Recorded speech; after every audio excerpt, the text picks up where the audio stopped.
As it's the Easter long weekend, of course, we're going to press pause on our First Peter sermon series, and we're going to talk about the resurrection. We're going to do that for a couple of reasons. Any visitors that come this Sunday, anyone who comes to see you and comes to church with you, or anyone who just happens to come to church on Sunday is going to expect a sermon about the resurrection, and so we're going to give them that sermon.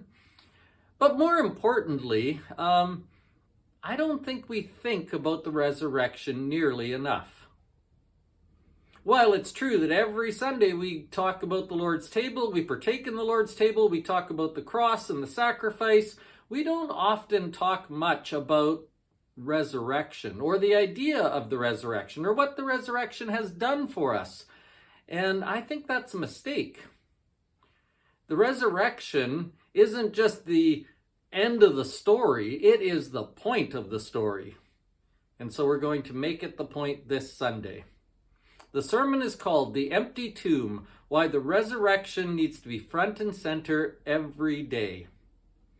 Bring your imaginations. This sermon will be better off if you can come and imagine it and think through it with me. It's not going to be one of those sermons where you just sit there and listen. You're going to have to participate. So bring your imaginations and bring anyone else who might need to hear the good news of what God has done. In Bible study at 10 o'clock, we are in 2 Samuel chapter 15.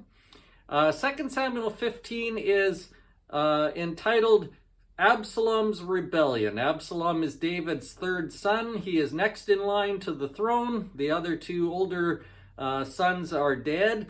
And Absalom has decided that he doesn't want to wait for his father to pass on. He's decided he wants the throne right now. So he's gathered some people around him. He's going to come and forcibly take the throne and chase his father out of Jerusalem. Now again, you may think that story has nothing to do with you, but it actually does.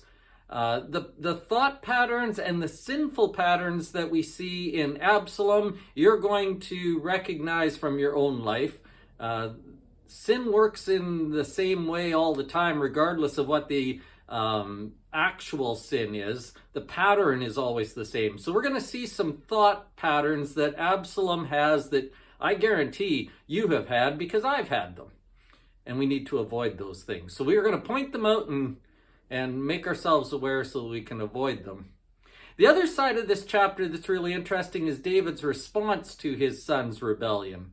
David hasn't been perfect. He's brought most of this pain on himself by his own sinfulness. But David's response at this point is great. It's also instructive.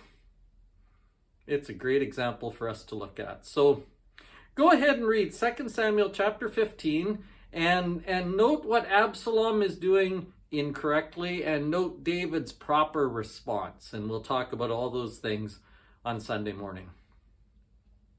It is a long weekend, but we are continuing with lunches, and so lunches will continue through till the end of April. And so again, soup and sandwiches, desserts, whatever it is that you want to bring. On long weekends, we're never really sure how many people are going to be away or who's going to be visiting, and it's hard to kind of predict the crowd a little bit. And so if you wouldn't mind bringing more this weekend, that might help. If you're going to be here, bring more so that it covers for those who aren't here and helps us cover and allow us to invite visitors to stay. So if you could bring a little bit more this Sunday, that would be great.